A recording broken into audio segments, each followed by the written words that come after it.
it's going to be a long process if the U.S. wants to tap into that massive oil reserve that Venezuela has. But it could also be seen as a long-term play for the U.S. to control oil reserves and also perhaps have more of an influence on oil markets. Now, I asked that also because, as we mentioned a while ago, these break-even prices that are important for governments in the Gulf region to maintain state revenues. We know that oil right now is below what Saudi Arabia, for instance, wants it at. Again, how closely are they watching the possible long-term impact of the U.S. potentially getting more control of oil supplies and also inadvertently markets, and how that might actually impact some of these break-even prices that are very important for some of these Gulf states?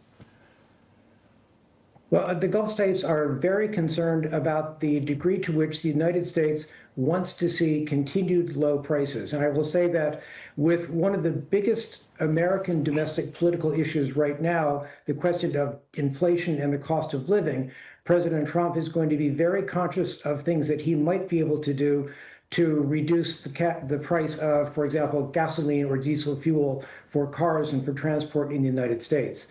I think that there is a desire to have greater influence over the huge oil reserves in Venezuela. What I don't know is whether or not there is enough political stability in Venezuela to convince American oil companies that they should, in fact, be investing what President Trump said would be many, many billions of dollars to develop and refurbish Venezuela's oil infrastructure.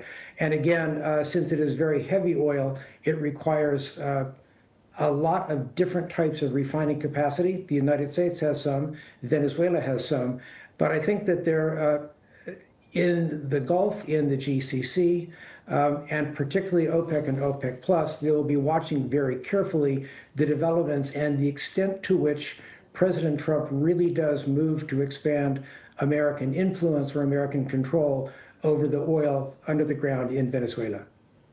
And Douglas, I just want to ask you for your thought, for your opinion as a seasoned diplomat, actually, because we do know that the U.S. has actually indicated in recent times that they want to shift their geopolitical focus to that of the Western Hemisphere and perhaps the Americas. We've seen him actually take action in Venezuela. We've seen him also issue certain warnings to the likes of Colombia and Mexico in recent times. Do you think this is the start, actually, or perhaps the opening stages of that shift, that reshift towards the Western Hemisphere that the Trump administration actually hinted at? What are your thoughts there, sir? Do you think that this is indeed the case of that shift back to the Western Hemisphere focus that was hinted at by the government?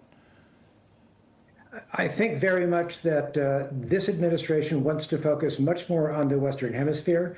The just released national security strategy of the United States very clearly lays out strong, deep goals in Latin America to reestablish American dominance in the entire hemisphere.